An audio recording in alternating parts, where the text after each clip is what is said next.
Same thing. मैं झूठ नहीं कहूंगा राजदीप, तकरीबन 2 साल पहले या 3 साल पहले अगर मुझे कोई बोलता था कि जो टेररिज्म है वो इस्लामिक नेचर में है तो मैं उसको डिनाई करता था। लेकिन अब मुझे एक समझ आ गई है कि ये जो टेररिस्ट जो इस्लाम फॉलो कर रहे हैं वो हमारा इस्लाम है ही नहीं, वो हमारा धर्म है ही नहीं। क्योंकि एक अल्लाह की आवाज है जो हमारी होली बुक कुरान के अंदर लिखी हुई है, अगर उसको हम अपना इस्लाम का धर्म माने तो उसमें कहीं पर भी किसी भी जगह पर ऐसा मेंशन नहीं है। मैं आपको 2 एग्जाम्पल देना चाहूंगा। जैसे हमारा एक सूरह मोइदा है, वर्स 32-33, और मैं अंग्रेजी में ज्यादा पढ़ता हूं कुरान कि मैं अपने बच्चों को समझा सकूं।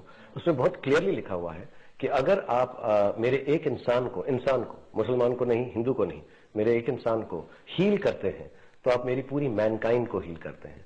अगर आप मेरे एक इंसान को दर्द पहुंचाते हैं, दुख पहुंचाते हैं, तो आप मेरी पूरी मैनकाइंड को ये दुख दर्द पहुंचाते हैं।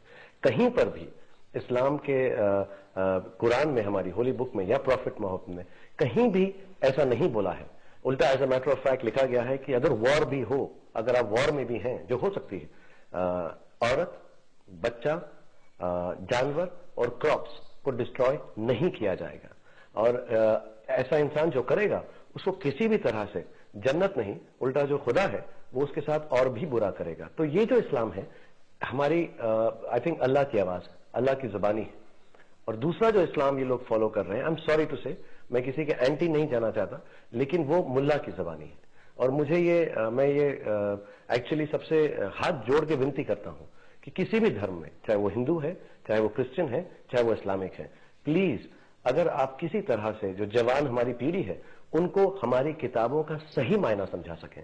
क्योंकि किसी भी किताब में, चाहे गीता है या कुरान है या बाइबल है, कहीं ऐसा नहीं लिखा हुआ कि अगर आप किसी को दुख पहुंचाएंगे तो आपको जन्नत या हेवन या अच्छी जगह पर या खुदा अच्छी तरह से रखें।